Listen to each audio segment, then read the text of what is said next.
Good evening, Professor Kuzio. I was just presenting you to the channel to the Italian viewers. And my question will take the topic of Russian sentiment in Ukraine from the 1990s onward. I would like to ask you how this sentiment of Russia was developed and in what context it evolved in time, and also what kind of what kind of justification they are giving, and if it is strong enough, the justification that they are giving to reduce the influence of this pro-Russian movement that they were still operating in Ukraine before the so-called ban that Zelensky made, obviously, at the beginning of the war. Your question is a very big question because you are talking about 30 years of history. For me to to respond, the most important thing is that to understand is that there are two, shall we say, two ways of how Russia or Russian nationalism looked at Ukraine. And in the Soviet Union, from the 1920s onwards, Lenin created a union of 15 republics where Ukraine was one of the sovereign republics, sovereign within the Soviet Union, and Ukrainians were recognized as a separate people. Ukrainian language was recognized as a separate language. In 1945, Joseph Stalin negotiated three seats at the United Nations, one for the USSR, one for Ukraine, one for Belarus. So Ukraine was a founding member of the United Nations. This was in gratitude for World War II, of course. So this recognition of Ukrainians as a separate people also was promoted by the Soviet Union as, yes, you are separate, but you are always going to be close to us Russians. So separate but close was the Soviet position. Now, this position remained until Vladimir Putin. So it remained in the 1980s under Gorbachev, it remained in the 1990s under Yeltsin, and then things began to change under Putin. Putin's been in power now for 22 years, and he has undergone an evolution of Russian nationalism. You could call it, I would call it stagnation. Because what has happened is that he, from about the mid 2000s, so after the Orange Revolution of 2004, Russian nationalism began to integrate Tsarist, pre-Soviet views of Ukrainians. In fact, Putin is anti-Lenin. He does not like Lenin. He thinks Lenin made a big mistake in creating union republics. He preferred Stalin's position, which was that the Soviet Union should be just one big Russia with Ukrainians, Tajiks, Georgians having autonomy, not a republic. So Putin wants to go back to the pre-Soviet position. And the Tsarist pre-Soviet position, which was also kept alive by white Russian emigres, is that there are no Ukrainians. So we have gone from the Soviet position of Ukrainians exist, but they are close to Russians, to the pre-Soviet position, there is no Ukraine and no Ukrainians. And this is a product of many things. It's a product of growing influence of Tsarist and white emigre nationalism in Putin's regime. Also, the growing strength of nationalism after the Orange Revolution, particularly after the invasion of Georgia in 2008. Taras, if you don't mind, can you explain? Many people may not relate immediately to what white Russia means. Yeah, sure. White, I mean, during the Russian Civil War of 1917 to 1921, you had basically two major groups in the fighting in Russia. The Reds, who were obviously the Bolsheviks, and the Whites were those who supported either the Tsarist Empire, so the monarchy, or they supported the very brief democratic government that was in power in 2017. So when the Bolsheviks won in 1920-21 and created the Soviet Union, all of these opponents of the Bolsheviks went abroad. In fact, probably the majority went to France. If outside Paris, there's a huge cemetery of white Russian emigres. Then Paris was a destination. Now it's Londongrad since the 1990s. So I don't know why Paris is no longer popular, but it's now Londongrad, or as we joke, Moscow on the Thames. These were always called white Russian emigres because they were anti-Bolshevik, anti-Soviet Union, believers in the Tsar or some other far-right moves. In the 1920s and 30s, when it was very fashionable in Europe, of course, many of them became fascists. Many of these white Russian emigre writers who were buried abroad and white Russian generals who were buried abroad were brought back to Russia by Putin. He took their coffins, their remains, and reburied them in Russia. This began in 2004, 2005.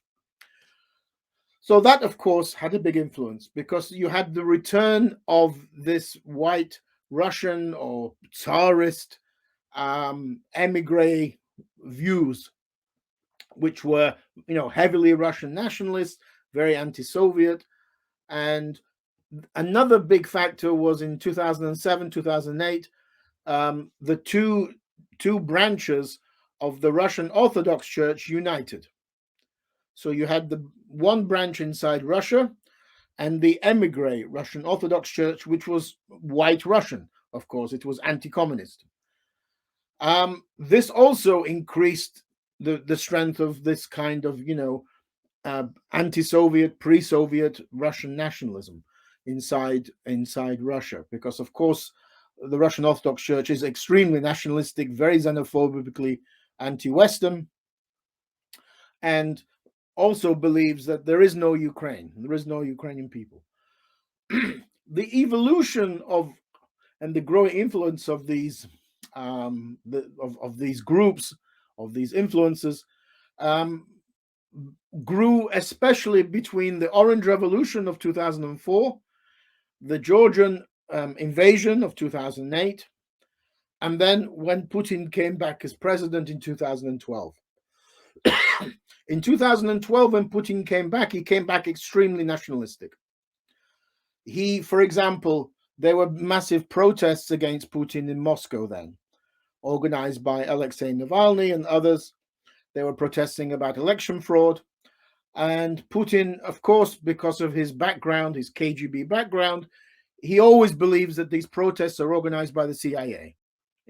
They are never authentic protests. And so he hated Hillary Clinton then, because she was then U.S. Secretary of State, and she supported the protests. This has importance for 2016, the U.S. elections, because one reason Putin supported Trump was because he hated Hillary Clinton. For Putin, politics and all of these things are personal, and he takes everything personally. When he came back in 2012, you saw, for example, in Italy and elsewhere, the growing support from Moscow for the far right in Europe. It's really then the nationalism in Moscow, it stays within Russia and its neighbors, but also gets spread to Europe. There's financial support for the far right, like Le Pen, for the Northern League in Italy and elsewhere, in Hungary and other countries. So by then, what you have, and this is, I think, the way to look at it importantly, you have two kind of areas of nationalism which are integrated. Now, this is complicated, I know. One is the Soviet, and the Soviet kind of nationalism is to do with the Great Patriotic War.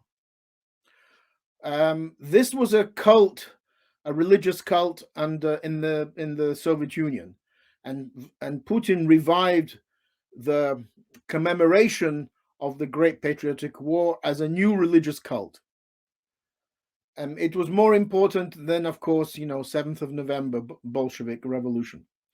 So the 9th of May, this was the day when we won. The USSR won, and the USSR became a nuclear superpower with a big empire. So this is something that Russians can be proud of. So, but linked to this was always that we defeated Nazism and we will defeat Nazism today. Which is, of course, completely hypocritical, because Moscow is funding Nazism in Western Europe and nationalism and the far right. But, he's always hypocritical. The second part, so you have this Soviet Great Patriotic War, religious cult, defeat of Nazism, and then the other part is this Tsarist white Russian emigre nationalism, which denies the existence of Ukrainians and Belarusians, because their view, the pre-Soviet view, was that there are the three Eastern Slavic people, Russians, Ukrainians, Belarusians, are branches of one pan-Russian nation. This is in Russian, Общерусский народ. So this is one people. Putin repeatedly says Ukrainians and Russians are one people. And anybody who opposes this, who disagrees with this, is a Nazi. It's very simple, because he equates, Ukrainian nationalism with Nazism. And if you don't agree that Ukrainians are little Russians or a branch of the pan-Russian nation, then you are a Nazi, you are a nationalist. So from 2012, this begins to really become stronger and stronger. Putin begins to see himself going into Russian history as the person that rebuilt this Russian world, in Russian, Ruski mir, the Russian world. And you have to understand this as not rebuilding the Soviet Union. That's impossible. But you are rebuilding the central part of the Soviet Union, because the central part of the Soviet Union was the three Eastern Slavic people. They were 2/3 of the population, and they controlled the politics, the military, the KGB. Those were Eastern Slavs. So the other people were not important in that sense. So he's rebuilding the Russian world, and the Russian world is at the center of the Eurasian Economic Union, which is Putin's answer to the European Union. The problem he has is that Ukraine is not there. He has Russia, he has Lukashenko, Belarus, but Ukraine is missing. And you cannot have this Ruski mir of this Russian world without Ukraine. And so in 2014, he tries. He occupies Crimea. He tries to break away the south and east of Ukraine, but it does not work.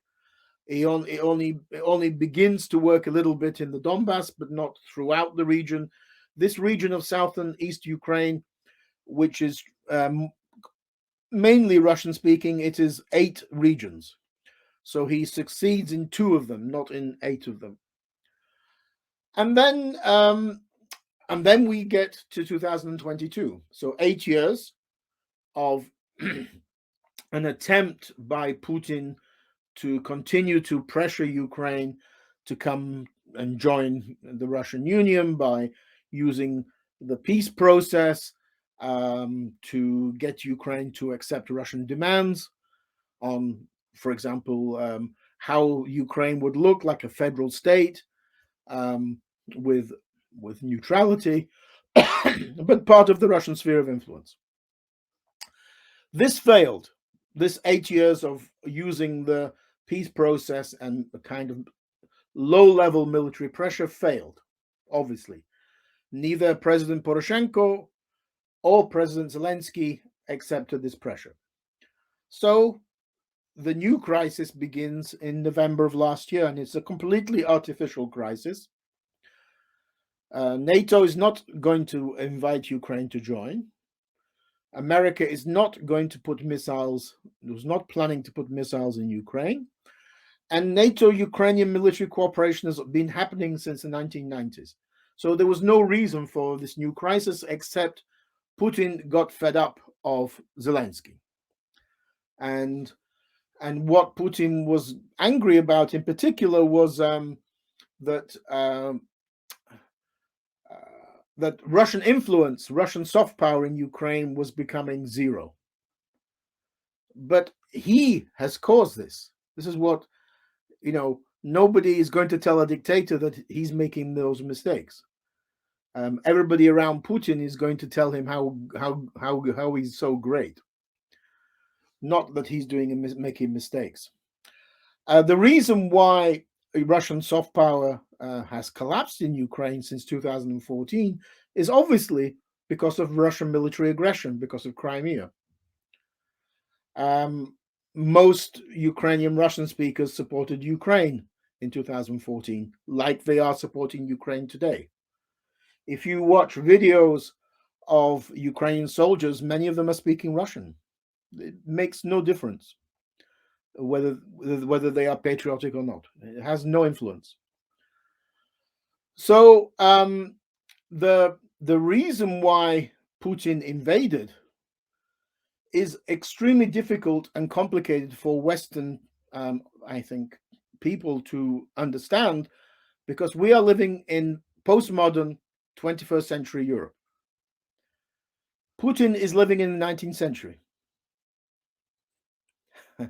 And the reason why he's invading is he's invading on the basis of 19th century nationalistic historical myths, which do not, which have no basis in reality.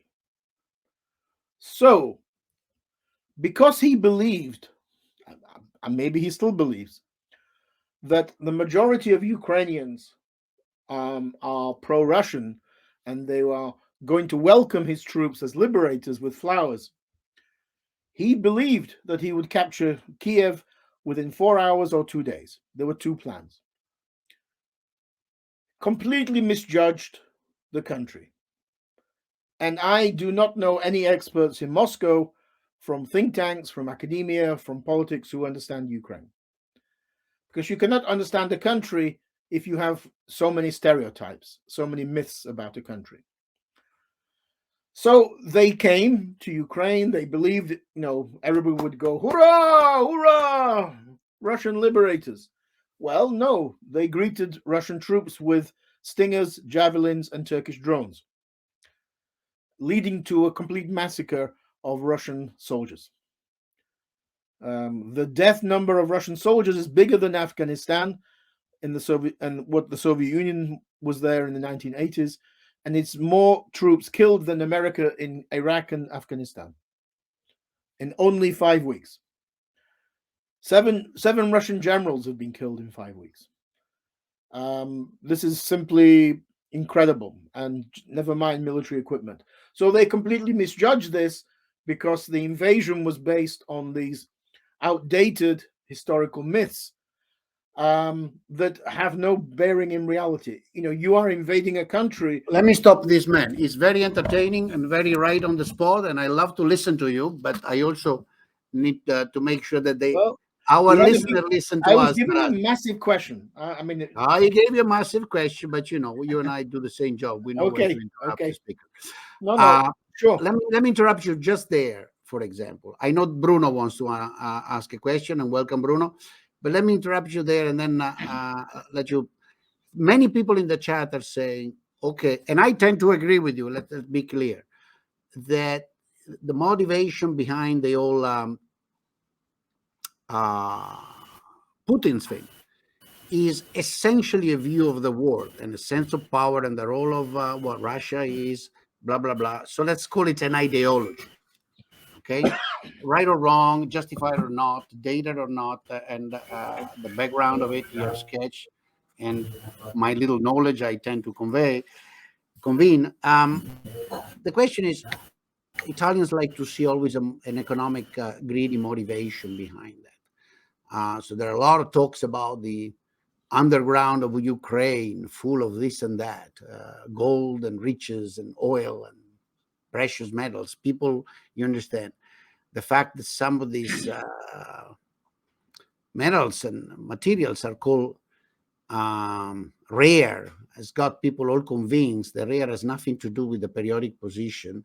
They think they're very rare on Earth. They're the opposite of rare. We know they're very abundant, but apparently Ukraine has that. So bottom line, many people says, oh, there is an economic reason, a deep economic greedy reason under it.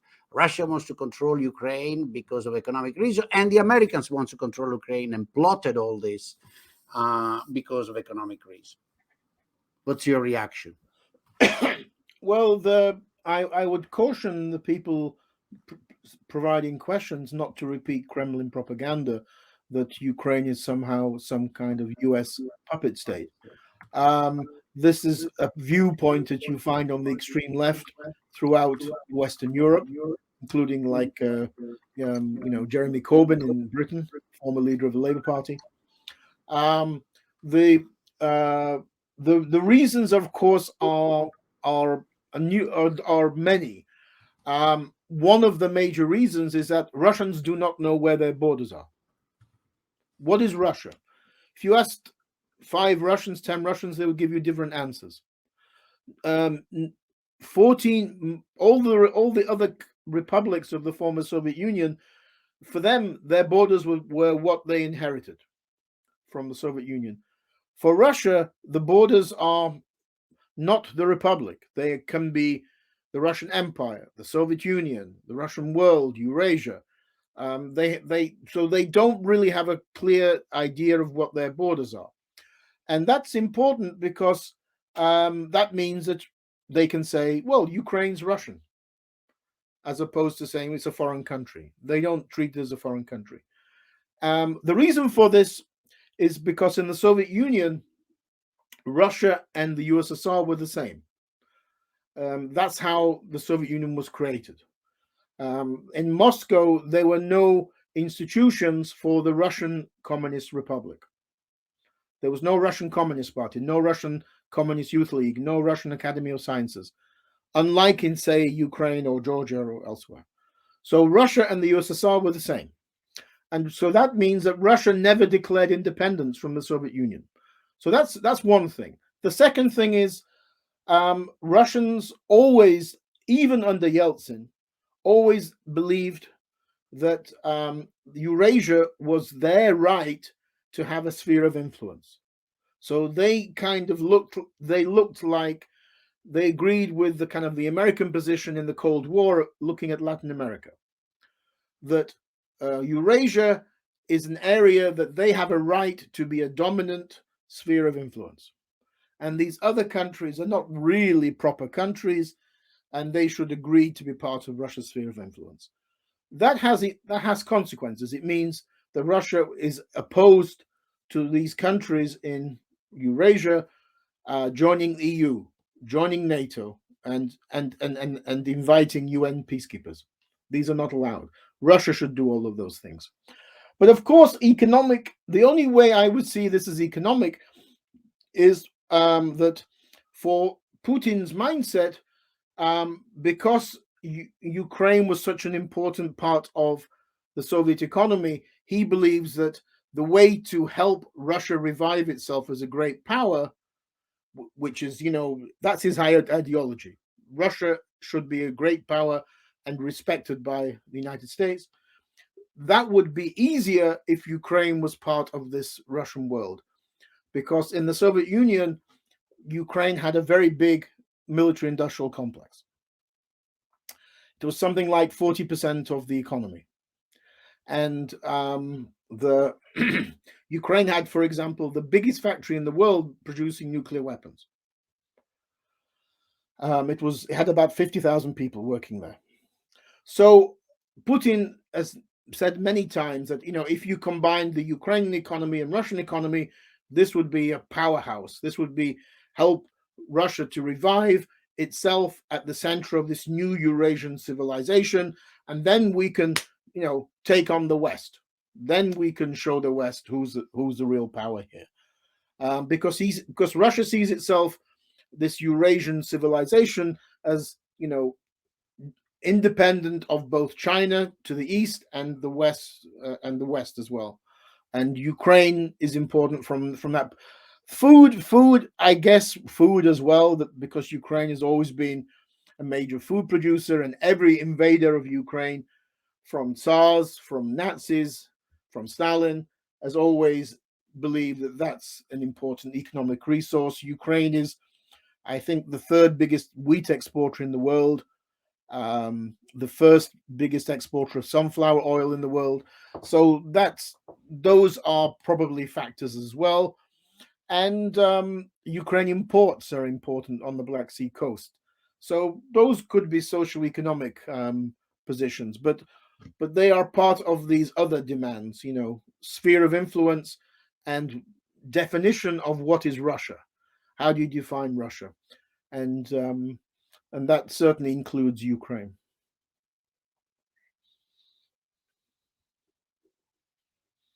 Okay. I think Bruno wanted to ask something. Okay. Hello, good evening. So I wanted to ask you a question about the Russian end goal, in the sense that you already argued that Russia's main objective was to conquer or like absorb in some sort Ukraine into itself, right? Because Ukraine is a fake country, whatever.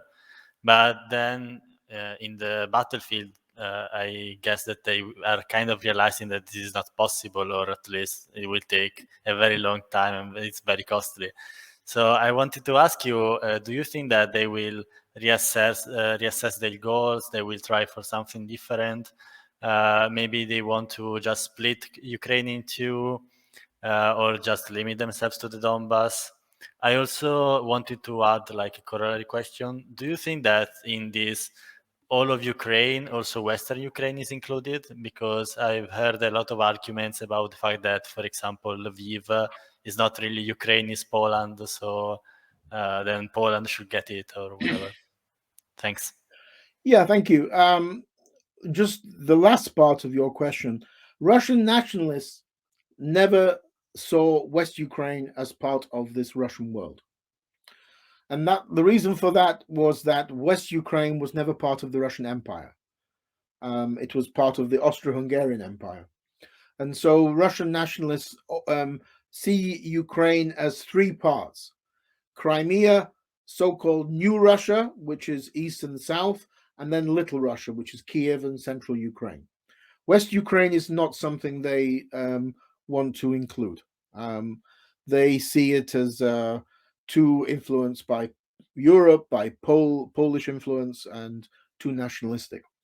But yes, I mean, as of yesterday, all of Kiev region was liberated from Russian troops, and so I think Plan A, which was to quickly take the capital city of Kiev and either capture Zelensky or make him run away, is now no longer possible. If they had tried, it would have led to very many Russian deaths, because militarily fighting inside a big city is very costly in terms of humans' lives. Every building in Kiev has probably stingers and javelins ready for Russian soldiers. And it's a city of 4 million, so it's a big city. And also, Putin underestimated Zelensky. He never treated him seriously. Oh, he's just a comedian. He's just he's more of a politician than your comedian who led 5-Star movement. And he did not run away, he stayed. So yes, possibly now we have Plan B. And Plan B, I don't think is just the Donbass. I think it's some kind of this, what Putin calls a land bridge.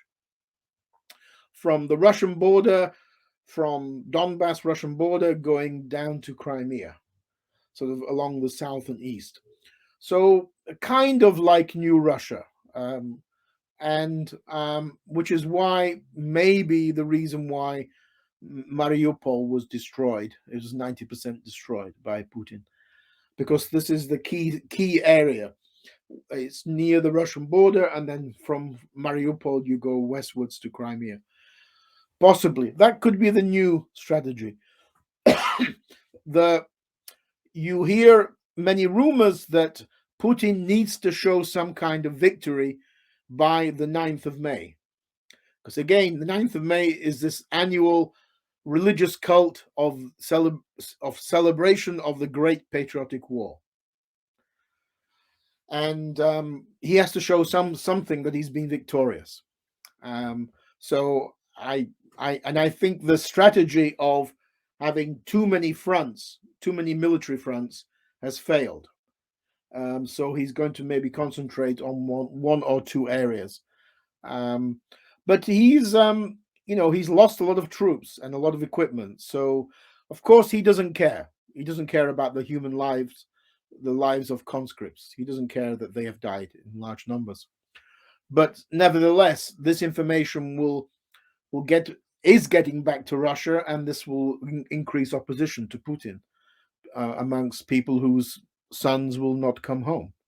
So it is dangerous for him like this. One of the reasons the Soviet Union, the opposition movement in the Soviet Union in the 1980s grew, was because of opposition to Afghanistan, opposition to Soviet troops dying in Afghanistan. So this is kind of similar to this. And, he's already lost something like 18,000 Russian troops. Plus, you always have to calculate, for every one soldier killed, you have 3 wounded. So that's something like 40,000 wounded and killed. That's a lot of dead. And you can see this by just going on YouTube. I mean, just look at so many videos of destroyed Russian convoys and dead Russian soldiers, and they do not collect these bodies. They are really disgusting in terms of they don't care about the dead Russian soldiers. It's the Ukrainians who are collecting the bodies. So yes, I think Plan B is now the next strategy. Does he have an end game? It's pretty impossible for me to understand, because if your end game, the original end game, was Ukraine to become a second Belarus. Little Russia would be next to White Russia, Belarus and Ukraine. And they would be happy little places inside the Russian world with, pro-Russian dictators like Lukashenko. This was the plan, to remake Ukraine into some kind of country like Belarus, with a puppet dictator like Lukashenko. That has failed. And it's impossible in Ukraine. It's impossible because identity was already strong in the Soviet Union, in Ukraine, and you've had 30 years of nation building, 30 years of the development of national identity. You've had the younger generation has been born in Ukraine, and you see this younger generation fighting for Ukraine now.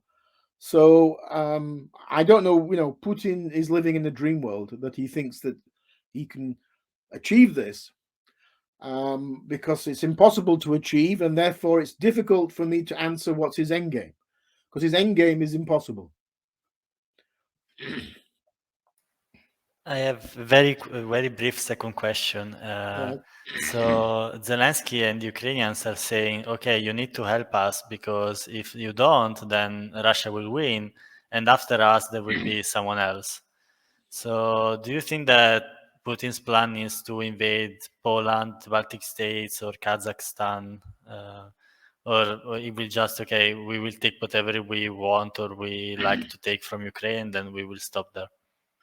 No, I think the most people now believe that excuse me, when you have a bully like Putin, or when you have a bully at school, if you don't stop them, they will continue to be a bully. And the problem with Putin is that he's been doing this kind of aggressive actions for the last 20 years. I mean, he killed a Russian exile in London in 2006, Alexander Litvinenko.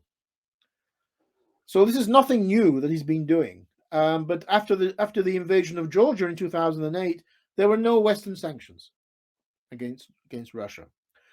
In 2014, Western sanctions against Russia for Crimea were pathetic. They were nothing. And because the West has been so weak towards Putin until now, that's why he believed he would get away with the invasion. In the Kremlin, they miscalculated the Western response. They believed that the West would be weak and divided like in 2014. They were completely wrong. Just like they were wrong about Ukraine. But they were wrong because we sent them the wrong signals from the West. I mean, for example, they tried to do a chemical attack against to kill Sergei Skripal in England in 2018. And yet dirty money continued to come to London from Russia. There was no real change in Western policy. So I think now Western governments are realizing that the previous policy of kind of dialogue and appeasement and not really standing up to Russia was a failure.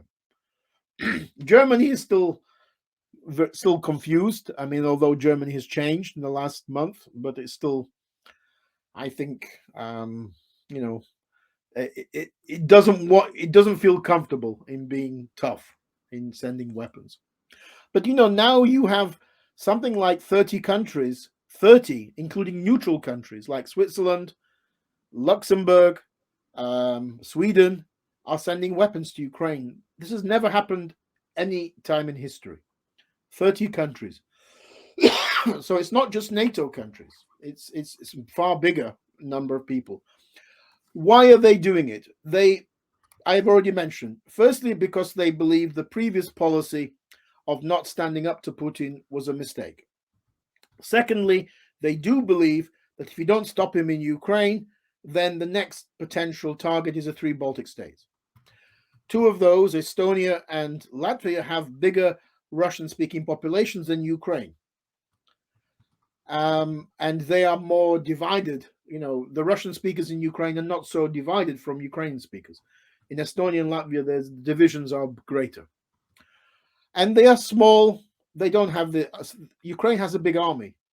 And that's why it's able to fight. It's the 3rd largest army in Europe.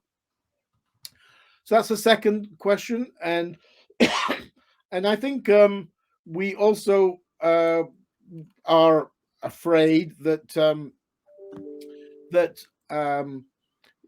what Putin thinks he's doing in Ukraine, in the minds of Moscow, in the minds of the Kremlin, they believe they are fighting the West already in Ukraine, because Russian views, Russian propaganda, Russian nationalism sees Ukraine as a U.S. puppet state. That Zelensky is a U.S. puppet, and that the war against Ukraine is a war against the United States. That's what they believe already. So for them, this is a war against the West already. I think in the West they don't want to believe this, but in Moscow they believe this. This is how they see it, and because Putin has the same view as China, that there's a need to change the unipolar world to a multipolar world, and the head of the unipolar world is the United States. And they see the United States as controlling NATO. So if Ukraine is defeated, NATO is defeated, the West is defeated, unipolar world is defeated. That's how they see it. So I think also many political scientists in the West view the war in Ukraine as a war, Putin's war against Western liberalism, against the Western system as well.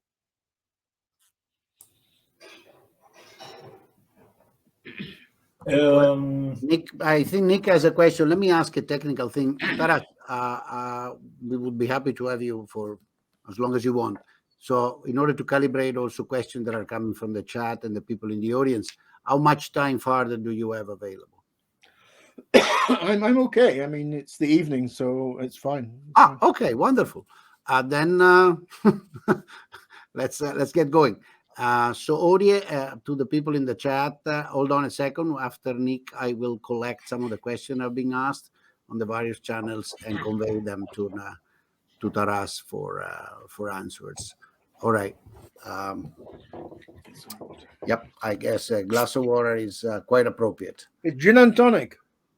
Gin and tonic. Well, I do the same thing at night. That's remarkable. You and I have got to go out for a beer as I come to London in late spring. Make sure. I call it the tonic water with antioxidant of Japanese making. There you are. There you are. I don't have any digestivo, so I have to do gin and tonic. Gin and tonic is much better. Go ahead, Nick. It's your turn. Thanks very much. Dobry den, professor. U mene je jedna pitanja. I have a question. One of the things that interests me the most is why Russia invaded Ukraine in 2022 when we already had a huge army. Our people were much more patriotic than in 2014. The government to us is now much more united than it was in 2014. And yet Russia has still invaded us. In 2014, Russia just stopped in Crimea and Donbass. Russia didn't even took all of the Donbass, just the eastern parts of the regions. And it didn't attack the whole of Ukraine. But in 2022, almost 8 years after the Crimea annexation and the Donbass war, Russia instead decided to finally invade. Why did Russia not invade Ukraine in 2014, and why did Russia invade Ukraine now? It's a very good question. Firstly, you have to understand that nationalism is never rational. It's from the heart, not from the head. So that's one thing. You know, we shouldn't assume that what he's doing is rational from our point of view. Secondly, during those 8, I mean, in 2014 they tried to support uprisings in so-called New Russia, South and East Ukraine, but it failed. They never learned the lessons why it failed. Because nobody will tell a dictator like Putin, this is the reason why we screwed up. Dictators never get told this. They only surround themselves by sycophants, by people telling them how great they are. They don't get surrounded by people telling them the truth. So nobody, I'm sure, has told Putin, we screwed up. You know, those Russian speakers in Ukraine are all Ukrainian patriots. We shouldn't try this again. I think other factors are Putin has been isolated for about 2 or 3 years with the COVID, and he's become more paranoid. I mean, you know, his mentality, KGB mentality, is already very conspiratorial, very paranoid. But you see with this big long table, he's even more paranoid.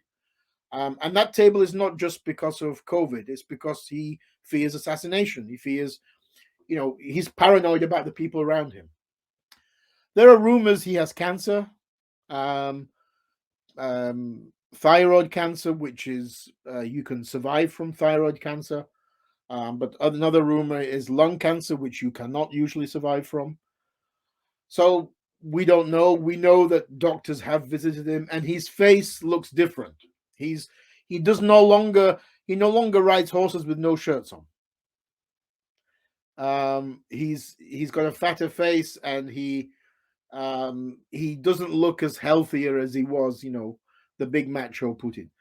I think all of those factors in those 8 years, I think I followed it. Territorial demands continued against Ukraine. For example, saying that the South and East Ukraine should never have been given by Lenin to Ukraine. They are Russian lands. They should be not part of Ukraine. This was repeated all the time. Also the influence of that kind of Tsarist nationalism continued to grow. You saw this on Russian television and Russian media. Ukraine was dehumanized. Ukrainians were dehumanized on a daily basis. These are idiotic peasants. They could never run an independent state. They are just Western puppets. They have no culture, no civilization. They need a big brother. This was repeated on a daily basis on Russian TV and Russian information warfare. So all of those factors. But you're right. Why now, when you have Ukraine in 2014 did not have a good army? Now it has. It has an army with 8 years of military experience, the best military experience in Europe because of the war. It's the third largest army in Europe, which is 250,000, together with National Guard, police, security service, territorial defense. This is 500,000. They have decent weapons, both Ukrainian and foreign. Training, Western training. So NATO standards training. This is very important as well, because the war in Ukraine is a bit similar to the war in Karabakh in Azerbaijan 3 years ago. Then you had Azerbaijani winning because they were trained in by NATO in Turkey. They used Western weapons, Turkish drones. Armenians officers were trained in Russia. They used Soviet equipment or Russian equipment, and Armenia lost. And here's a similar comparison. You see this with how Ukrainians are operating as a military force, far more mobile in terms of moving around, and far more decentralized. The Russian military is completely hierarchy, and if you kill senior officers, they are confused. They don't know what to do. In a Western military, the middle officers are very important, the NCOs, non-commissioned officers, which Ukraine and NATO have. So yes, the army is now there. Ukrainians are more patriotic, including Russian speakers. And you're right, Zelensky won with a big majority in 2019. The only reason you can explain is what the things I've mentioned. Also, because Putin and the Kremlin were convinced that Ukrainians would not fight, that majority of Ukrainians are little Russians, and they would welcome Russian army's liberators. That's what they believed. That's why they believed they would capture Kiev in 2 days. Well, there were two plans, in 4 hours or 2 days. And because of their mythology, their stereotypes about Ukrainians, they completely made a mess, completely miscalculated the invasion. And you saw this when, at the beginning of the invasion, they were calling on the Ukrainian army to rebel, to defect to the Russian army, which was like, really, which planet are you living on? This is not going to happen. Of course, the problem with Putin as well, like in 2014, is that the more there is military aggression, the more patriotic Ukrainians will become. This would happen in any country, right? And especially now, after when they found war crimes over the weekend, Ukrainian troops now will fight even more crazier, even more better against Russian troops than they did already. So Russian tactics, Russian cruelty, Russian war crimes, Russian very poor military strategy is going to work in Ukraine's favor, because what they have done is not make Ukrainians go, okay, we need to surrender. They've made Ukrainians more determined to fight. So yes, miscalculation before the invasion, miscalculation during, and of course their tactics have just, previous question was on pro-Russian movements in Ukraine. In 2014, because of what happened, pro-Russian movements in Ukraine, support for them collapsed from about 40%, 45%, and prior to 2014. So, like the party regions would get about this together with the Communist Party, 40, 45%. After 2014, this collapsed to 10%. After this invasion, it's 0%.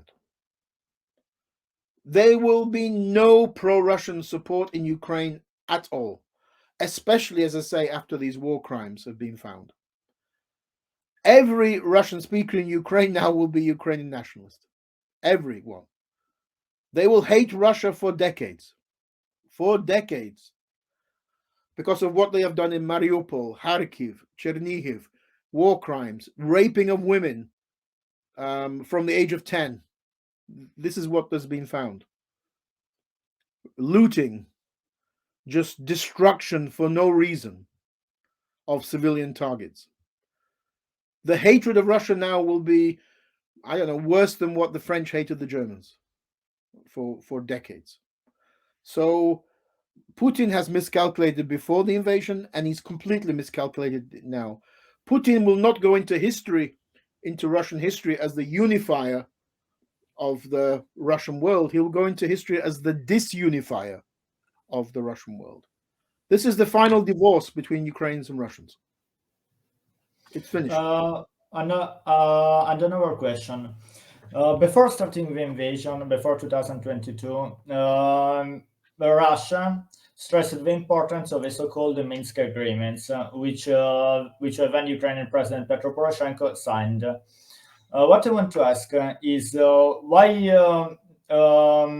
What happened? Okay, so I had a question on this topic that then it relates to my first question.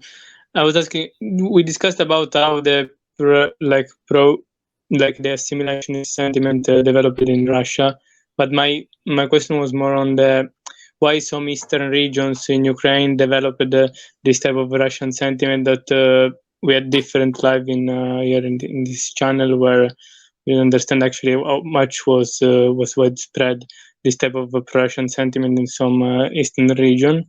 And I was thinking how culturally this sentiment developed, and if it was just wishful thinking of these people that they thought that the alliance with Russia will just be some soft power trade alliance which wouldn't need any type of military intervention, even before they saw what could happen if Putin starts to think that a region is more Russian than property of another nation. Well, as I've mentioned, pro-Russian sentiment collapsed in 2014. It collapsed from about 45% in the previous elections. After 2014, pro-Russian sentiment collapsed because of military aggression against Ukraine and also annexation of Crimea. From 2014, Vladimir Putin was hated by 70-80% of Ukrainians, including other Russian leaders as well. So it already began to change in 2014, and today it's completely gone. There is no pro-Russian sentiment today in Ukraine. It's impossible. The reason why this pro-Russian sentiment was there in the Soviet Union and post-Soviet Union was because it was a large Russian-speaking area in the east and south, 8 regions, and also because this was the most Sovietized region of Ukraine. Sovietization, the influence of communism is always going to be greater where there's industry and big cities and big towns, because then the workers can be controlled. It's less influential in small towns and in villages. And in this region of the south and east, there was a lot of these big industrial towns or historical ports like Odessa.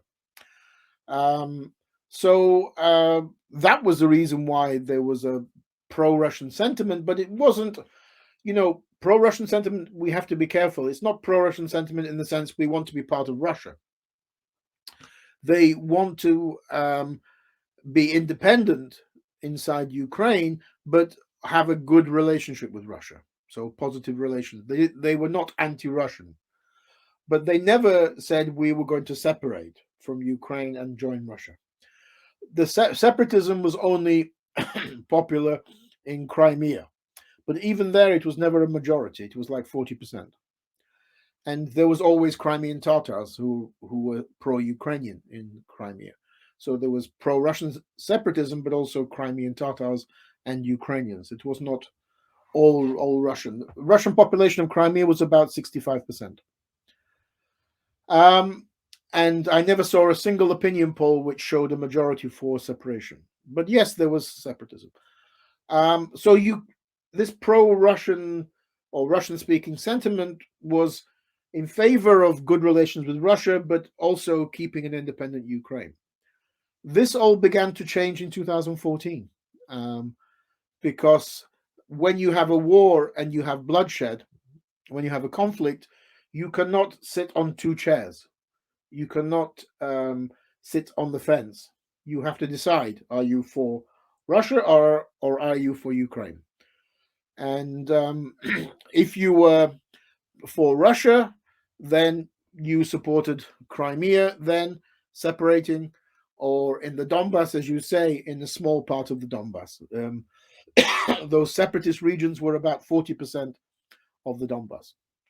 So even in the Donbass, it was not a majority. It was 60% controlled by Ukraine. But in the other regions, the 6 other regions of the south and east, those 6 other Russian-speaking regions, there was no support for Russia. And I have just finished editing a book about Dnipropetrovsk, which is the region west of Donbass. This was a very fascinating region because in the Soviet Union, it was the center of this military-industrial complex. This factory I told you about, which had the biggest factory in the world making nuclear weapons, was in Dnipropetrovsk. And they, in 2014, were very patriotic and supported Ukraine. And this is a city which has a big Jewish population. It's probably the biggest place of a Jewish revival in Europe in the last 30 years, in Dnipropetrovsk. And the city was led by Jews in 2014. But Jews do not like the Soviet Union. They hate the Soviet Union because the Soviet Union destroyed their culture and religion and forced them to emigrate. So you do not get Soviet nostalgia amongst Jews. And so they were all patriotically pro-Ukrainian in 2014. And yet they are Russian speakers. Most of these Jews are Russian speakers. So the reason why Putin, the question previously about why did Putin invade, in Moscow, they do not understand the concept of Russian-speaking Ukrainian patriotism. It is simply impossible for them to understand it. If in Moscow, they believe if you are a Russian speaker, you should be pro-Kremlin, pro-Putin. And they don't understand this is not going to happen. It's never going to happen. 95% or whatever. Taras, let me get you on a controversial issue. Right. Let me get on a controversial issue. One of the strongest claims of the people that justify Russian invasion of Ukraine is that in the Donbass area, the Ukrainian army was committing sequences of crimes against humanity, killing civilians, bombarding these schools and so on. And there are outlets, admittedly, have been trying to look at independent observers confirming that this was a one-sided thing. I've found evidence of violence against civilians on both sides of the contention. But there are obviously a large propaganda machinery coming from Russia describing a one-sided thing. What's your view, if you can try to be objective in that, both in action and counter-reaction, who started what, and the extent to which the Ukrainian army or the famous battalion that everybody keeps repeating about is responsible for a kind of widespread violence against Russian minorities in that area. I'm actually quite fed up of these kind of questions. I know, but these are a product. I understand, but you understand they keep coming up, and people need to be told.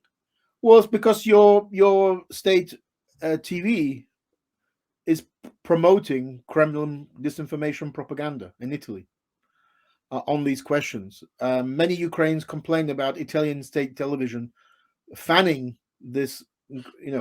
Ukraine has the lowest electoral support for the far right in Europe.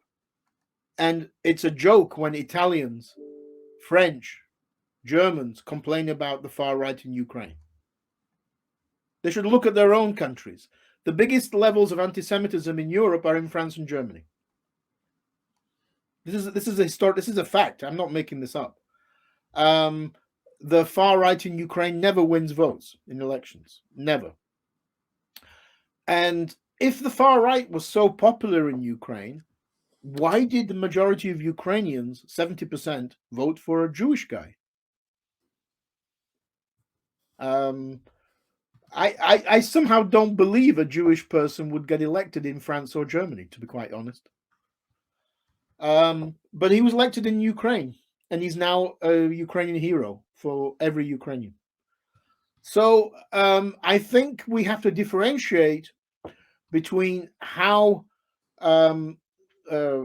Moscow and Russian TV information warfare continues to promote a Soviet definition of Nazism, and which has nothing to do with what we as political scientists in the West understand. In the West, Nazism... Well, it's coherent with the way, I was just sent a document from this foundation for the, let me read it because it's on the Ukrainian repressive state, from the Foundation for the Study of Democracy, which is run by some Russian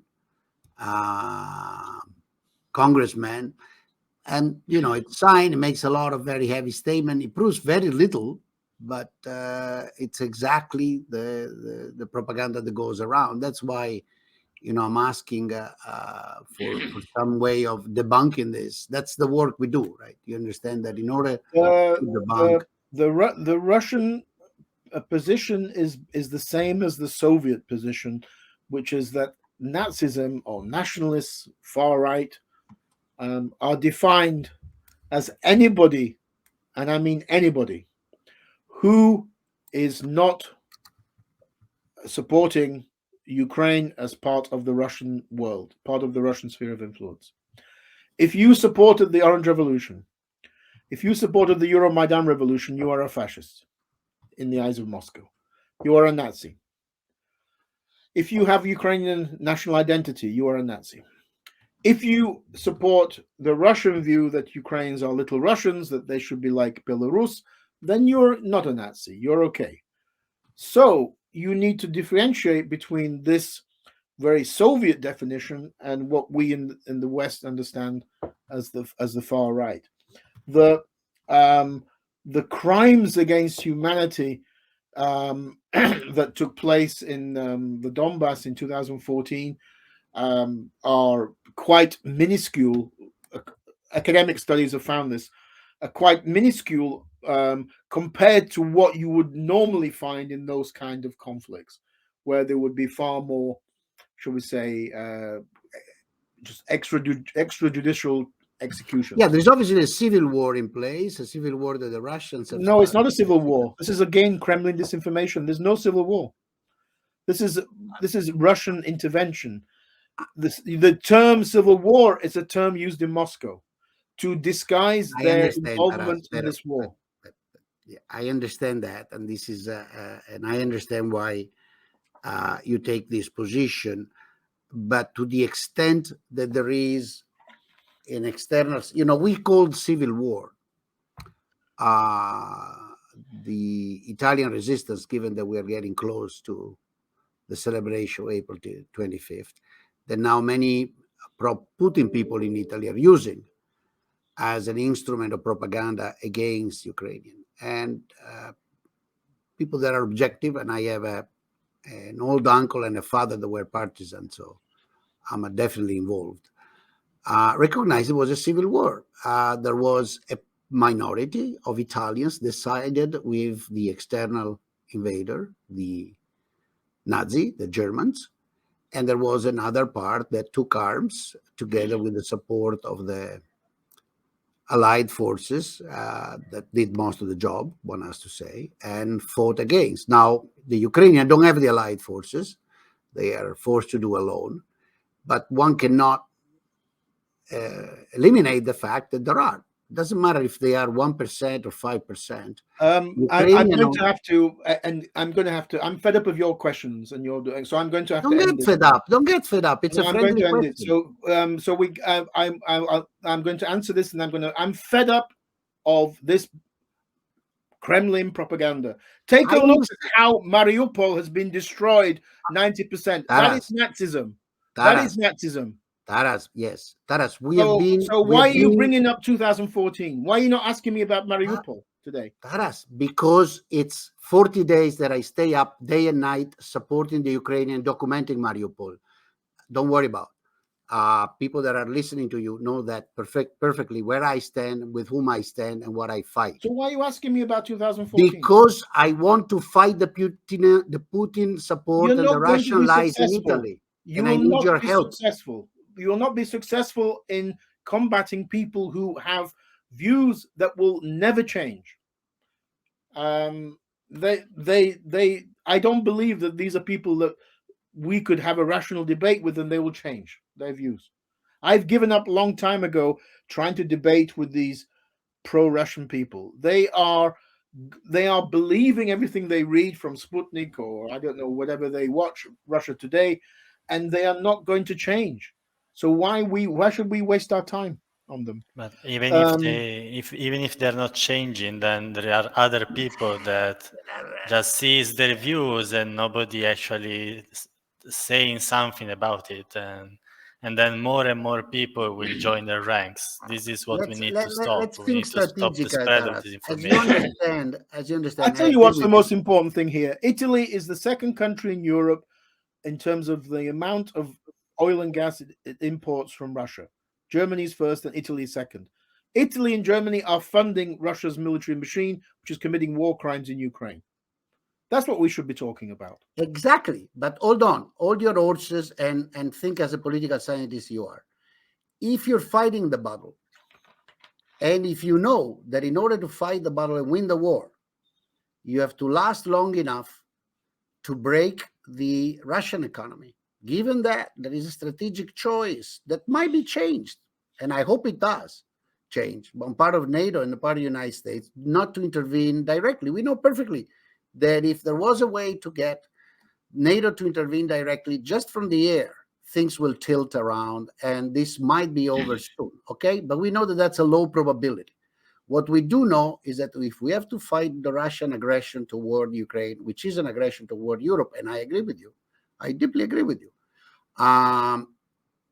we have to be able to avoid that the chain doesn't break. And the weakest points of the chain are, as you pointed out, more Italy than Germany, I have to say. Even if Germany is more exposed, Italy is a lot weaker from a political point of view. So if I look from the point of view of Italy, I want to fight that battle. My way of supporting the Ukraine is to make sure that the Italian public opinion, for bad and for how much, how can I say, feel ashamed of that, and I despise these people. I have to fight to make sure that I get the support of the majority of the Italian in favor of the Ukraine government. You understand that? That's the only way. I don't have an anti-tank weapons. I'm 66. In other times, I'm a pretty tough guy. I might even have gone, but right now it would be useless. So that's what I'm asking you to support. So understand that what I need is fuel for ammunition for when I get nonsense coming around to fight back. That's just show them photographs of the war crimes. Show them the city of Mariupol. That should be enough. If they don't accept those photographs and videos of places like Mariupol and the women and men who have been murdered by Russian troops, then you will never convince them. That's a possibility. That's a possibility. But let me give you a friendly suggestion to people like you that have the knowledge. This is going to be long, and the propaganda machine is strong, and there is a lot of ignorant people and people with strange predisposition here. So we do want to keep working on that. I think that Putin's propaganda machine is now. Let me introduce this guy. This is Professor Levine, just visiting from Italy. Putin's propaganda machine is on the defensive now. It's not. I don't think it's very successful anymore. I knew it had to be him. It's the only guy that can knock on my office door when I'm doing that with that authority and walking in without my permission. Anyhow, let me move on. I don't want to upset you. Trust me. We are definitely on the same side. There was a question about Minsk agreement. I should answer as well. Go to Minsk, and then, if you can, go on your perspective. Many people have this, and I think it's more fear than concern.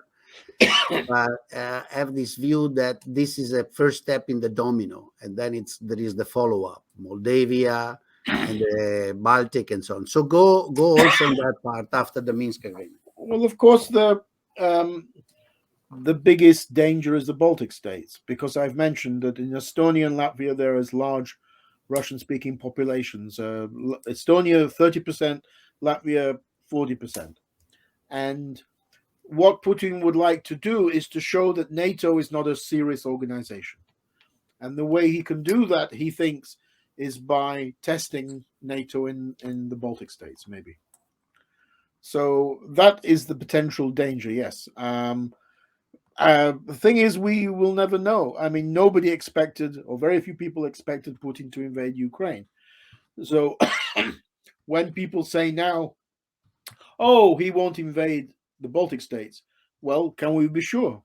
And I think it's difficult. But I think there's now, as I mentioned, a consensus in the West that Putin has to be stopped.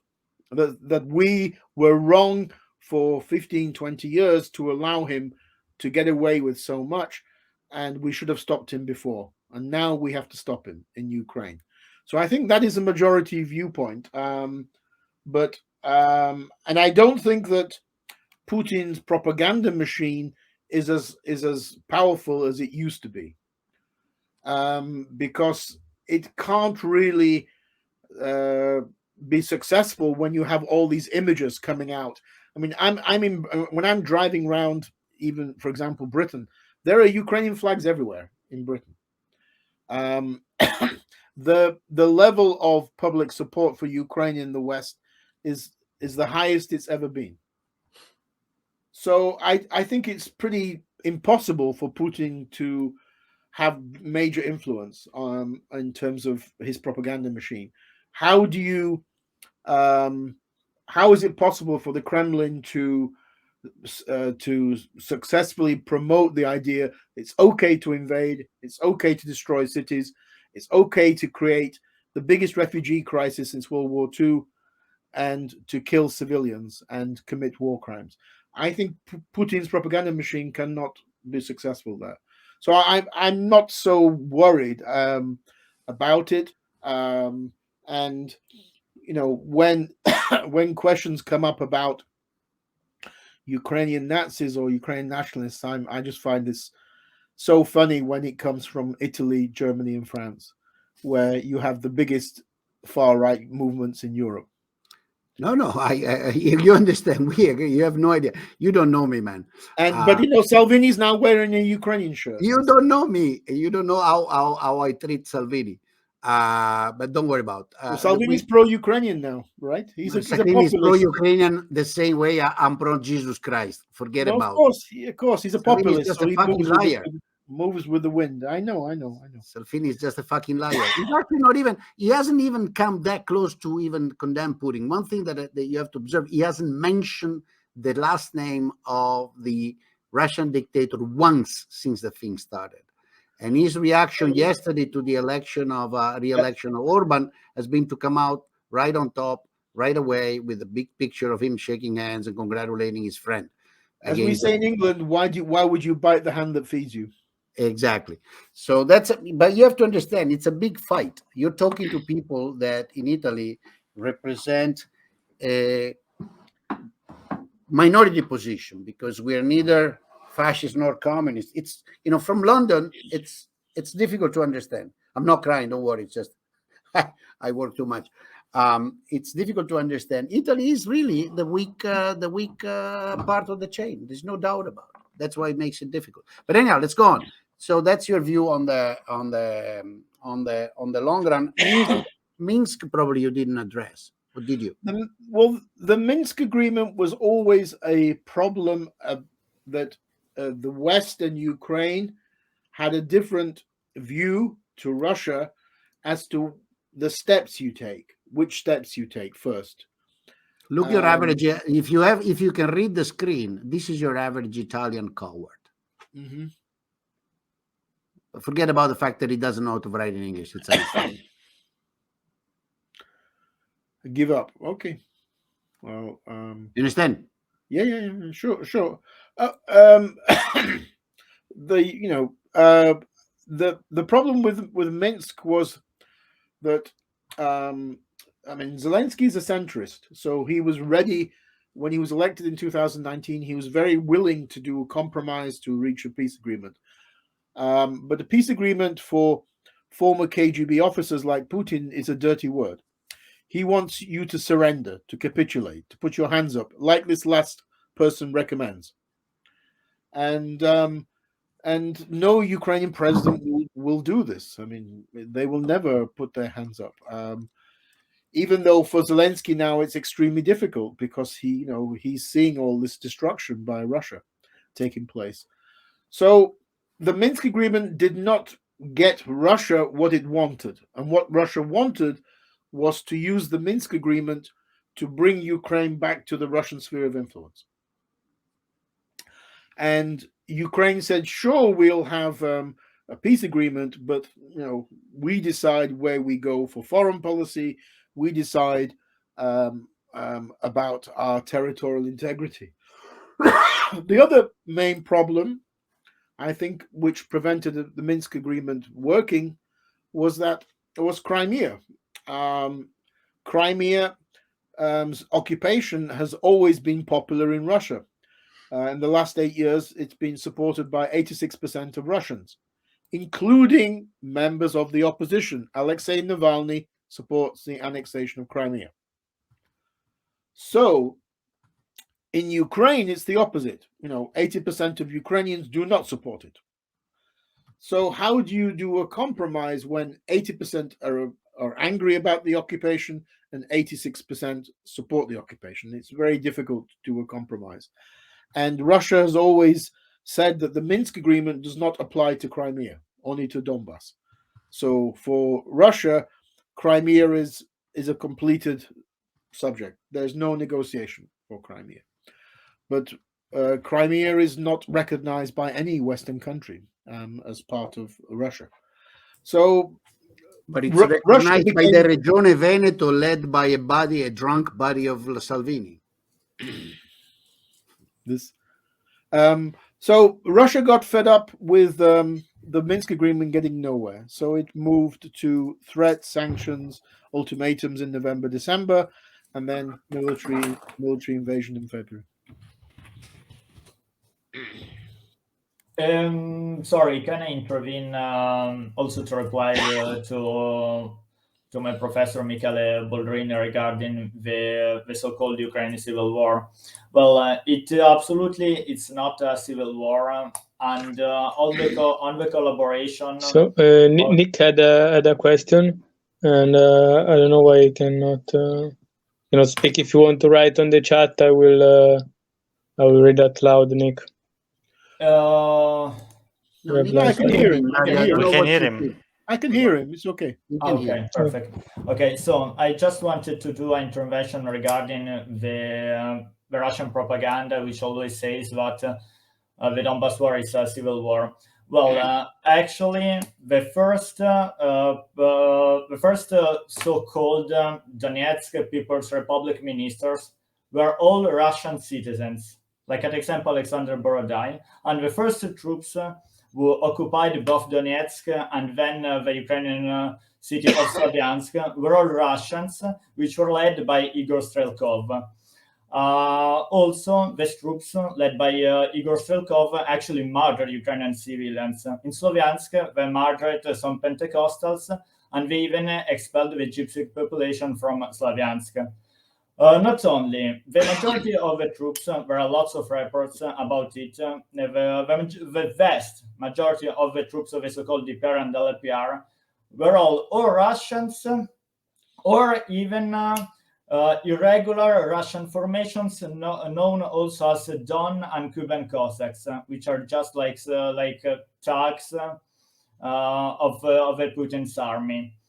This is the first thing that I wanted to say. And the second thing, and especially to reply to my professor Boldrin, is that actually, like the German occupation of Italy, and that example, the Japanese occupation of Chinese, during both of the occupations, there was, I don't believe that there was a civil war. First, in Italy, all of the military units of the so-called Italian social republics were completely controlled by Germans, and every Italian unit who refused to surrender to the Germans were just literally exterminated. We can just remember, at example, the Ecide di Corfu, the killings of Italian soldiers on the Greek island of Corfu. Furthermore, in history there are lots of cases of collaboration during the invasion of other countries. Just to finish, during the Sino-Japanese war, the Japanese, which did really lots of atrocities on the Chinese, recruited something like 600,000 Chinese to fight for the Japanese, but the majority of them didn't want to. They were just threatened. Their families were threatened. They didn't have any other choice, and you can't call the Chinese who collaborated with Japanese like a part of an internal Chinese civil war. No, these Chinese were occupied by the Japanese, and they had, because of the Japanese atrocities, to fight for the Japanese. But it wasn't a civil war. It was a Japanese invasion of China. And by the way, the pro-Russian, these proxy entities like the Donetsk Republic, People's Republic, Luhansk People's Republic, attracted a lot of extreme left and extreme right people from throughout Europe, including from Italy. And more European criminals from Italy. But given that we're talking about that criminals, region, these were far-right fascists. I'm quite aware. Given that we're talking about that region, let me ask, what do you think realistically, assuming things go in decent way on the terrain on war? Because now we're going to see the escalation there. We're probably going to see.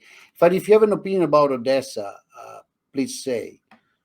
What you said before about the circle of Russia territory that the Russians trying to get correspond to what we actually kind of forecasted on the channel from when the invasion started more than a month ago, that was the territorial objective, plus killing the government and occupying Kiev and destroying the industrial sector. So what do you think would be a reasonable or a likely outcome in terms of territorial control in that area. I find it very hard to figure out a way out. Russia wants to prevent Ukraine having access to the Black Sea. Right. This would destroy the Ukrainian economy. Right. And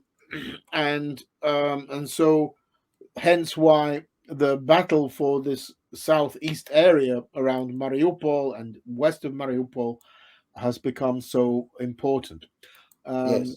And also in the Kremlin's eyes, if you resist our liberators, then you are Nazis, and therefore we will destroy you. That would. So I think the biggest battle will be for this southeast region. Yes, it seems to have failed around Kiev, and one reason we haven't mentioned why it failed was because Lukashenko did not send his troops. Right, that was a bit of a surprise. Do you have a political analysis? I was not surprised. I never believed he would, because Lukashenko was always afraid those troops would defect to the Ukraine. I see. So the view is that if I send them, I don't have the protection at home, and moreover, they're going to be. Well, no, his regime is kept in power by not the army, but it's kept in power by the KGB, the secret police, still called KGB in Belarus, and by the riot police, these special forces in the police. Those are the ones that keep him in power, not the military. The military are conscripts, 80% conscripts. So if he sent those to Ukraine, a country where there is no antagonism with Ukraine, he was afraid that, oh shit, they would just join and then they would go back to fight him. In Belarus, there was a partisan movement destroying train tracks, preventing Russia supplying troops in Ukraine. Russia was not able to completely use Belarus like it wanted to attack Kiev.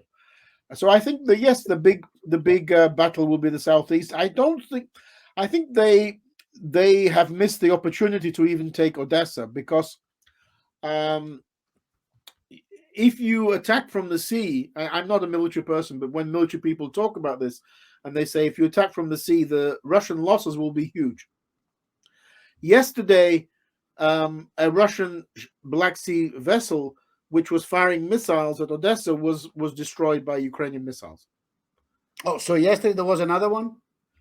Ukraine destroyed a Russian ship which was firing missiles at Odessa. So if you send these what they call amphibious landing craft with Marines to try to land on the beach of Odessa and to capture Odessa, this is going to kill thousands of Russian elite troops. Marines are elite. So I think they are a bit worried, and they hoped to kind of move to Odessa on land first, and that has failed. So they have not been very successful. But so I think the big battle will be, the southeast and the south, and we shall see what happens there. I mean, it's difficult to predict because you're right when you ask about the end game. Putin is a macho man. He cannot admit defeat. If he admits defeat, he's finished in Russia. And I'm sure I think we hear various rumors and other documents have been leaked that not everybody around him is very happy at what's happening, because it's not just that Russia is losing a lot of troops and a lot of equipment. That's one thing. But Russia's international image as a military power is now destroyed. The Chinese must be laughing at Russia as a serious military power today. Russia's actions, weak action in Ukraine, has convinced the Chinese that Russia is definitely the younger brother in the relationship. Because the Chinese also believe the Russians would be successful very quickly. And this is not good for China either, because everybody keeps asking China, where do you stand? Who do you support? And in the United Nations, China used to always support Russia on Crimea, for example, in United Nations votes, and now China abstains. So China's playing a game here. So Russia's image as a powerful military power, great power, has been completely damaged, and that is not good. If you're a nationalist, that's bad. It makes you embarrassed, and they will blame Putin for that, of course. A question. Let's say that in like 1 month, 2 months, whatever, the Russian army collapses in the east and Ukraine wins the war. What do you think will happen in Russia? Like, they will just replace Putin with someone else, or the entire state will collapse? What will be the consequences for Russia? There's a great English saying, which is, and I'm sure there's an Italian equivalent: there is no honor amongst thieves. This regime in Russia is a mafia state. They are nationalists, of course, but they are also mafioso. They're kleptocrats.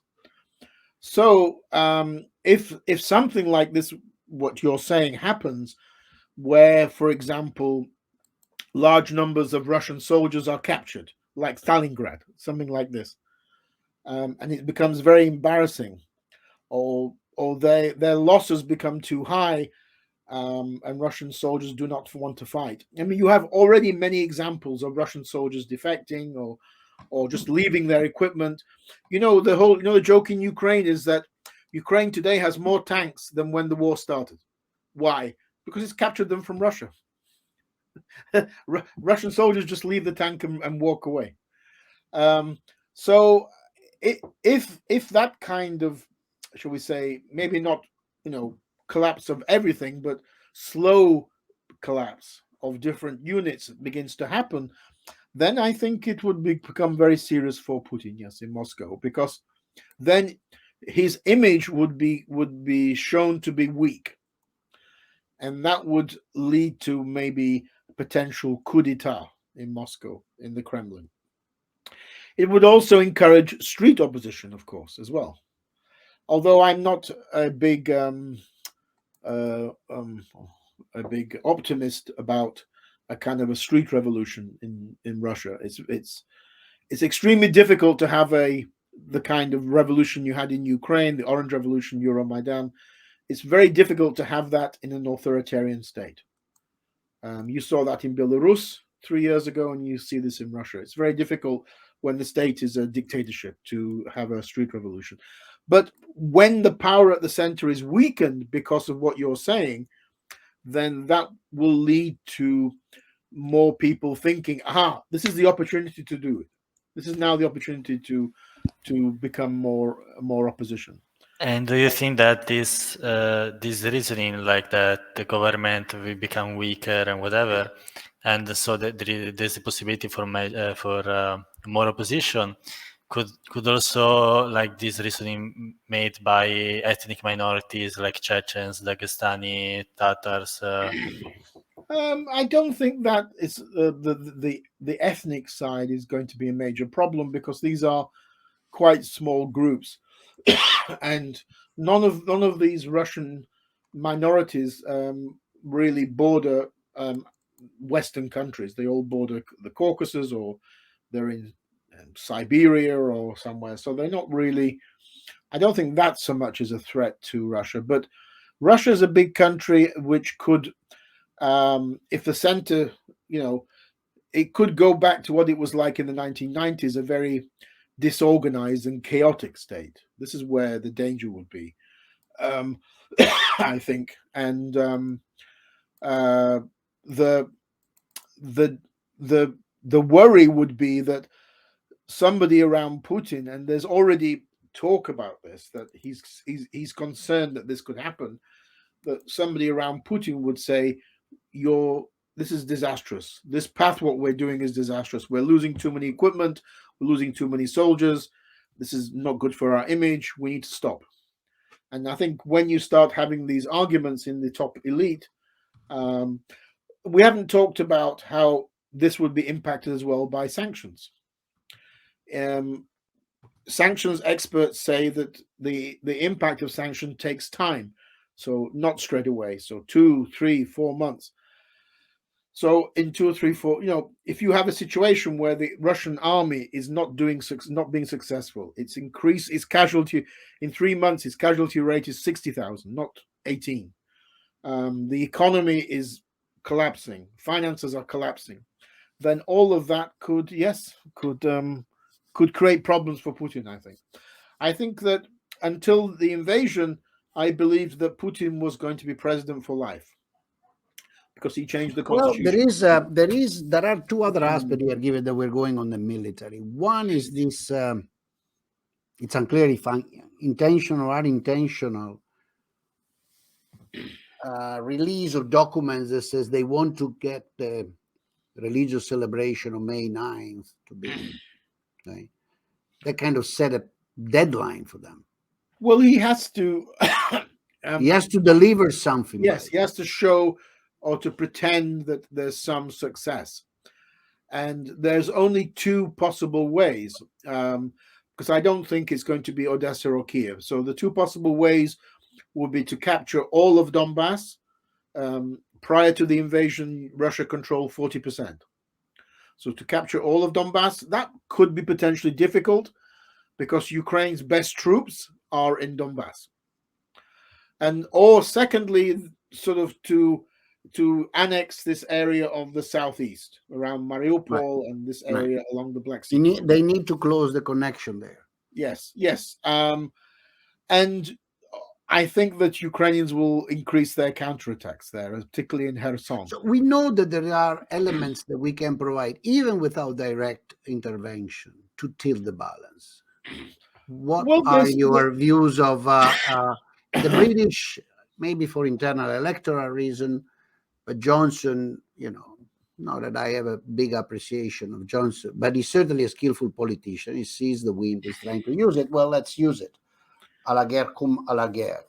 So he seems to be willing to provide support. Do you see there a way of getting more military support at high-level technological stuff that can actually tilt the balance from the US and from other European countries? Or will need more bucha, so to speak? Well, they are already getting that. There was a report. But it's a matter of time. No, sure. The biggest, I don't think there's a major problem of equipment for Ukrainians to do the fighting. That I think they're getting better equipment, and they receive good equipment.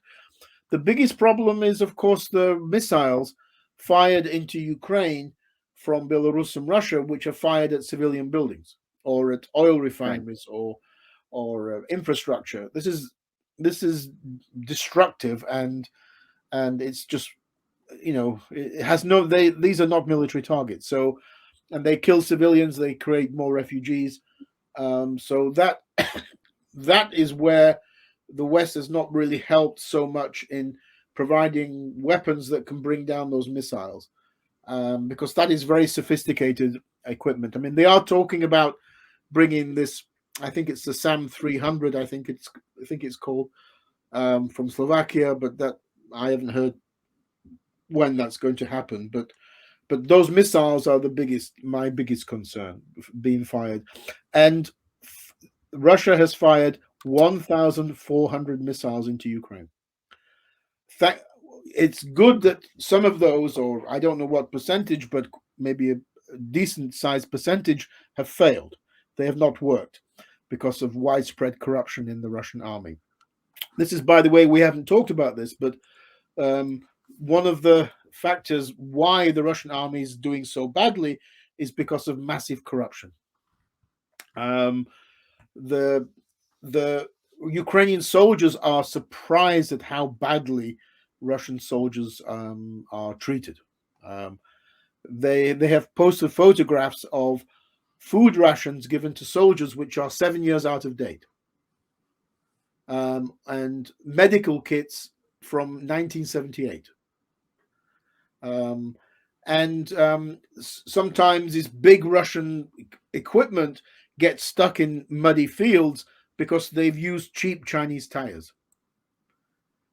So that corruption in Russia in general has, of course, also affected the Russian military, which has made it not so good as it should be, or as many Western experts believed it would. And that's another factor which is causing the Russian military to not operate very well.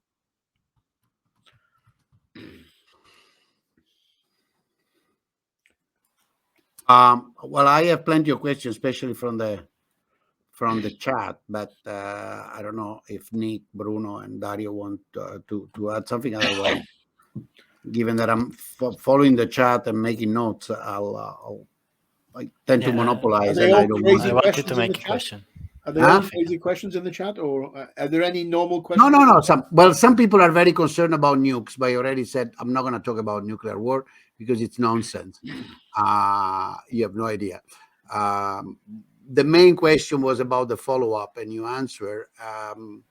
There are questions, but they envisage the fact that if the West does not support the Ukrainian fight, if the West, in a way or another, how can I say, gives up or wavers, this may lead to a situation of desperation and an emergence of a Ukrainian form of terrorism. But that's a... Well, you know, what's the difference between terrorism and partisan movements? They're the same. They do the same things in an occupation. So if Russia was able to be successful, they would be, of course, a partisan There movement. would probably be internal resistance. I expect it to be. Well, there's so many weapons now. I mean, as I mentioned, there's about 500,000 Ukrainians with weapons, probably more. The territorial defense was supposed to be 100,000, is now over 200,000. So that's a lot of people with weapons. Even if you occupy, where are they going to go? They're going to obviously join some kind of partisan movement. But I don't think that Russia has the manpower, and it's already to even try to occupy the country. I think the only thing they can do is destroy. Too big a country, too big an army to occupy the whole place. They just assumed that it would be easy because Ukrainians would be little Russians and say, bravo. It's a sign of how desperate Russia is if it is recruiting Syrian mercenaries and mercenaries from Georgia's occupied regions of South Ossetia, Abkhazia, and also from Nagorno-Karabakh. This is a sign of desperation by Russia. I wanted to ask a question. There is a very interesting article which talks about how Russian propaganda began dehumanizing Ukrainians, even actually after the Orange Revolution of 2004. Yet, after the Ukrainian election of 2010, there was actually a very pro-Russian and corrupt government in Kiev, led by Viktor Yanukovych. Despite the fact that Russia, after 2004, started to dehumanize Ukrainians, and Russian TV started to talk about the annexation of Ukraine, the historical Russian lands, Malorossia, Novorossia, and all this kind of shit. How did it happen that the Ukrainian elite actually let someone like Viktor Yanukovych get to the power in 2010? In 2010, Viktor Yanukovych won a free election. And what could you do? He won a free election, not by a huge majority. It was, I think it was 3%. He won by 3 or 4%. So it wasn't a huge majority. And he did have support, particularly in the Donbass region, where they didn't care if he was corrupt or the fact he'd been to prison twice. Most people in Western democracies would not vote for a president who has been to prison twice. But in this part of the country, they didn't mind, and he didn't win very big majority, and his attempt at kind of transforming Ukraine into an authoritarian country resembling Russia or Belarus failed because Ukrainians rebelled in 2013. but this was pressure from Putin all the time. Yanukovych was under pressure from Putin when he came back as president in 2012. Putin came back in 2012, and as I mentioned, he saw himself as this gatherer of Russian lands, somebody who's going to go into Russian history books as the bringing Ukraine and Belarus back. And so between 2012 and 2013, there was intense pressure on Yanukovych to drop negotiations with the European Union for this association agreement. And eventually, in November of 2013, Yanukovych agreed, which created the Euromaidan revolution. And this is what makes Ukraine different from Russia and Belarus, because you had 500,000, sometimes 1 million people on the streets of Kiev. In Russia, they can get 10, 15,000. Belarus was big in 2020 elections, but still not as big as those protests in Ukraine. So Yanukovych had to run away in February 2014. And that's when Putin was angry that his strategy of using Yanukovych to bring Ukraine back to Russia failed because of this popular uprising, this Euromaidan revolution. And because of this, he invaded Crimea in February 2014. He said, I will now, я вам покажу, сука. I will now show you. And he did it, and the West didn't really do anything about it. The West reaction was very weak. The West only imposed sanctions after the shooting down of MH17 in July of that year. So Yanukovych was elected fairly. It was a free election, but he completely messed up, completely screwed up his presidency. He was under pressure from Putin to become a kind of a Lukashenko kind of president, and this is simply impossible. So that's why when you ask about the end game now, if the end game for Putin was impossible in 2013-14 of Ukraine becoming a Belarus, it's even more impossible today for Ukraine to become a Belarus. They don't understand that in Moscow, of course, and sadly, this will mean a lot more killing of people and soldiers and a lot more destruction. But because Ukraine will never become a Belarus, but sadly, I don't think they understand that in Moscow. They're convinced this is Little Russia. Do you think that Putin kind of assumes that his type of regime, like this populist autocracy, is somewhat superior to Western democracies? Well, of course, but this is very deeply part of Russian nationalism since the 18th century. Russian nationalism has always had an inferiority complex vis-a-vis the West. And so leaders like Peter the Great, Stalin, were leaders who wanted to catch up, to bring Russia up to the West, to catch up with the West, as it were, with these radical reforms. And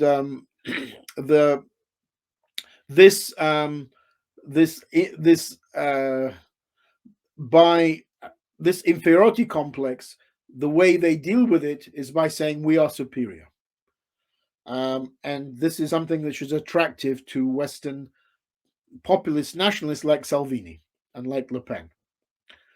That we don't have multiculturalism, we don't have gay rights, we don't have, we support the nation state, sovereignty, no globalization, no integration into super big structures, and we defend conservative traditional values. This is Putin's arguments since 2012, and this is what attracts the Western far right, to what attracts Trump in some ways, but it's it's mythical as well, because Putin is using that at the same time as being a mafioso, at the same time as being a criminal. It's wrong to call it an autocracy. Russia was an autocracy until until 2020. Then the constitution was changed to allow Putin to stay in power for basically forever until 2036. So most Western political scientists say that Russia became a dictatorship 3 years ago. And what changed as well was that Russia became a single-man dictatorship. Until then, it was a collective leadership. And that's been a problem for Russia for this invasion, because Putin is no longer listening to a collective leadership. He's by himself. He's isolated because of coronavirus. And there's nobody around him telling him this is wrong, don't do this. So it's a dictatorship, and now what we're seeing is a movement into fascism in Russia. This Z sign, which was painted on Russian tanks coming into Ukraine, has now become like the swastika in Germany, in Russia. It's everywhere in Russia. Young people are painting it on their foreheads and elsewhere. It's also on the T-shirts of young stupid Italians rallying against Green Pass and vaccine, if you care to know. No, sure. I mean, it's that same kind of collective of people, and it's leading to support. There was a Russian opinion poll 3 or 4 days ago by the Levada Center. It's the last remaining independent sociological service in Russia. And they found that 81% of Russians support the war in Ukraine. 81%. So I'm also fed up of Westerners telling me that, oh, this is Putin's war. The Russian people don't support it. This is not true. The Russian people support this war. The Russian Orthodox Church supports this war. And young people support this war in Russia as well. They don't necessarily have all the information, sure, because they watch state-controlled TV, or they have, they believe in the myths which are given for the reason for invading. But this is a popular war in Russia. At the moment, this could change with increased casualties coming home, and also, secondly, the impact of sanctions and financial situation. All of this could change very quickly, this mood in Russia. At the moment, it's kind of this bellicose mood. And because Russian TV is saying we are winning, they're not saying they are losing. They're saying we are winning. But it's dangerous. This Z sign and this cult of war is fascism. This is real fascism now. And we are moving to this. And the Russian media, when they talk about denazification, they are talking about killing Ukrainians who support a pro-Western orientation. And we saw that in the war crimes.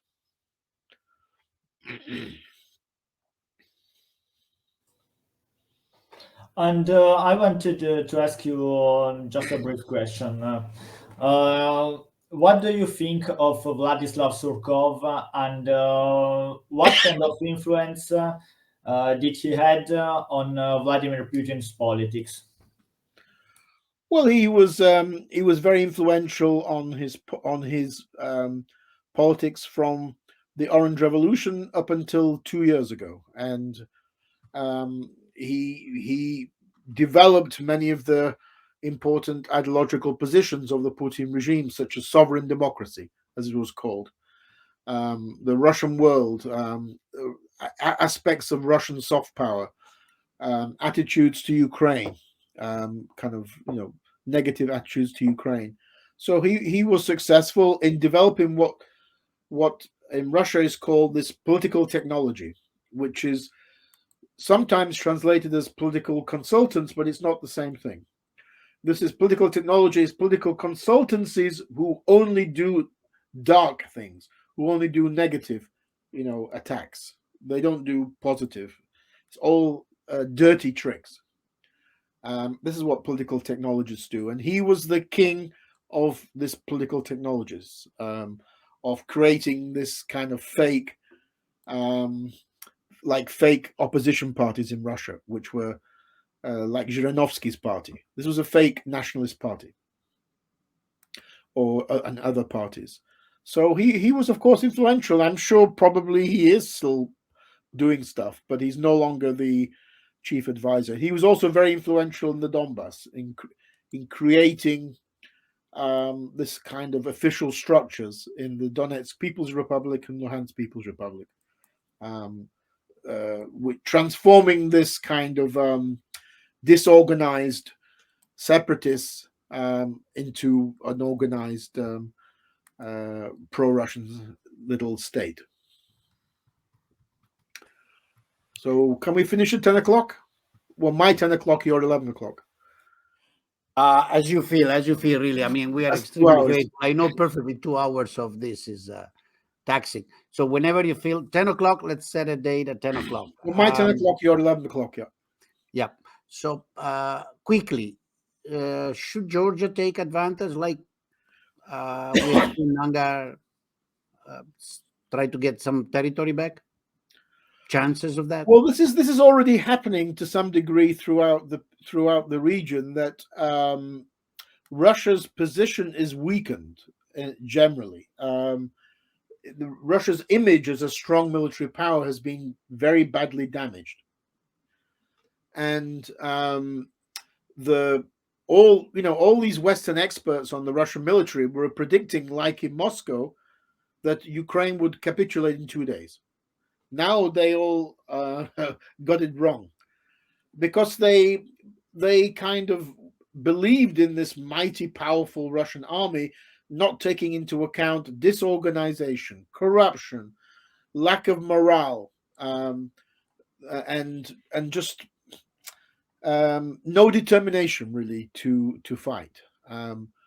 And so yes, there is already examples of Russia's neighbors standing up to Russia. So at the United Nations, only one country from its neighbors supports Russia, Belarus. At the United Nations, Russia was supported by 4 countries: Syria, Belarus, North Korea, and one other country I cannot remember. That's it. No, India was neutral. Eritrea. Oh, Iran. Eritrea. Oh, Eritrea, Iran, North Korea, Belarus. That was it. Yeah. So traditionally pro-Russian countries like Armenia, Kazakhstan, Tajikistan, Kyrgyzia, these are traditionally pro-Russian countries who vote with Russia in the United Nations, did not vote with Russia. They are abstaining, like China. That's not a good sign for Russia, that the only country of its neighbors who is supporting Russia is Belarus. So even Kazakhstan, which needed Russian help to suppress a popular uprising, is not supporting Russia on this question. Yes, I mean, there is now increased conflict in Nagorno-Karabakh because Russia is withdrawing some peacekeepers from there. Russia had 2,000 peacekeepers in Nagorno-Karabakh and is withdrawing some of those to use in Ukraine. So, of course, that means more conflict between Armenians and Azerbaijan. Moldova is also demanding things now, which it wasn't doing. Georgia is a funny. Georgia, it seems to be being very cautious, but you never know. I mean, things could change here as well in terms of its relationship to those separatist regions. But Russia has no allies in the world. I mean, Syria, Eritrea, North Korea, Belarus is not a great strategic victory for Russia.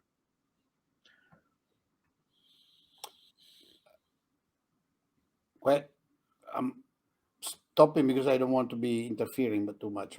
Well, we have 2 minutes. Last statement by Taras, and then a round of applause.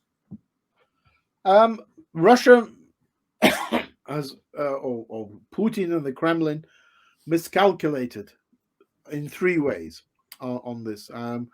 We've kind of mentioned it already. It miscalculated the Western reaction, thought that the West would be weak, divided.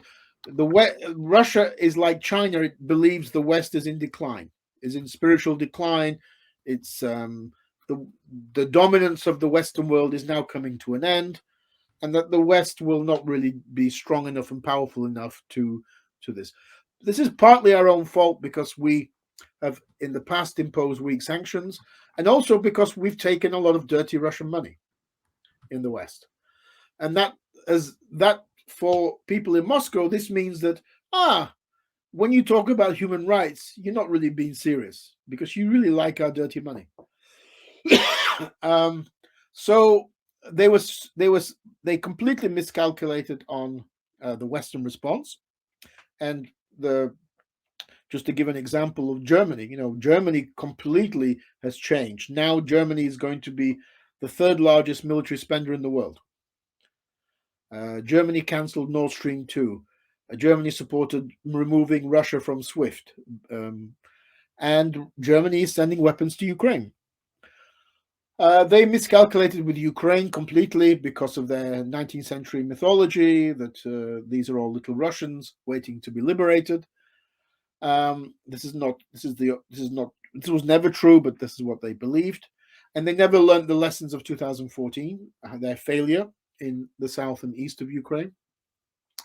And thirdly, I think that they have miscalculated inside Russia because although today most Russians support the war, this is always usually the case in every country, that at the beginning of a war or a conflict, there's a growth in patriotism and a growth, and people rally around the flag, as they say. But I think this will slowly decline when you have the impact of economic financial sanctions come to bite, and when more and more information comes back about what the Russian army is doing in Ukraine, the crimes it's committing, and also the number of casualties. It's impossible for Putin's regime to completely prevent this information coming back, not only because of social media and other things, but also there's a huge army, something like 300, 400 computer experts in the world who are volunteering to help Anonymous hack Russia, this anonymous collective. And they have been extremely successful in hacking very important documents from Russian government organizations, government ministries, and also very successful in putting on Russian television true information about the war. This is just incredible how they've done this. And this, I think, is part of the general Western support for Ukraine. This is unprecedented, and people are just shocked. And they, with these war crimes now being publicized, the shock in the West is even greater. So I think that support will be even more. This, and my final point will be that this means that Russia is going to be defined as a terrorist state, as a country which is beyond international law, and its leaders and possibly the entire Russian army are going to be defined by the International Criminal Court as criminals, as war criminals. This is already happening now with the evidence that's been provided. And this is the second war after Syria where there is so much evidence available because of social media, because of journalists. There's no lack of evidence anymore. This is very different to, for example, Yugoslav war in the early 90s, where it was more difficult to get evidence. And just today, the Ukrainian military intelligence released details, very personal details, of every Russian soldier who was based in Bucha, the place where the war crimes took place. So that's the amount of detail that's available for war crimes trials is huge. So I think this means that what Putin has done with the invasion was based on miscalculations. It's created a global crisis, global changes. Some of them are good, some of them are very bad, like increased oil prices and utility bills and everything else. But as I mentioned, until this invasion, I believed Putin was president for life. I no longer believe this now. I just don't see how he can survive all these potential crises that are coming to Russia. Thank you. Well, thank you, Taras. Дякую. Thank you, everybody. Thank you. Bravo.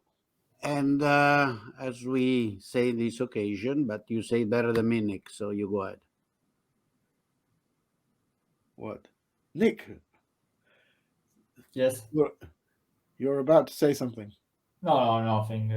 Well, I'm about to say it then. Slava Ukraini, and good night. Героям слава. Okay. All right. We all thought, people like Michele and me thought we were going to have maybe a quiet retirement, but Putin is not allowing this to happen. It's okay. I had no plans for retiring, to tell you the truth. Okay. Let's say I would have engaged in other activity in the last 2 months. Okay, That's not okay. really the case. But anyway, Putin's going to keep us occupied for a long time. Looks like this is going to get the last third of our life busy. Yes. All right. We're going to have a bit of open mic as traditionally. Whoever wants to come, I think if Taras wants to stay, he's welcome. Most welcome. No, I'm going. I have to go now. I need to go for a. I think I deserve a cold beer now. Absolutely, cold beer. Yes. Taste, In Well, that this country, is a choice of cold beer or beer. I never quite liked it. Sorry. In the country you are, they have this passion for the warm beer, and Well, things have changed a bit. They've improved, no? We now have craft beer. But we won't talk about Italian beer. This is Italian beer is disgusting. terrible. It's disgusting. Disgusting. It's not beer. Italy has great wine, but terrible beer. Absolutely. Ciao, bello. Then. Thank you. Good meeting you.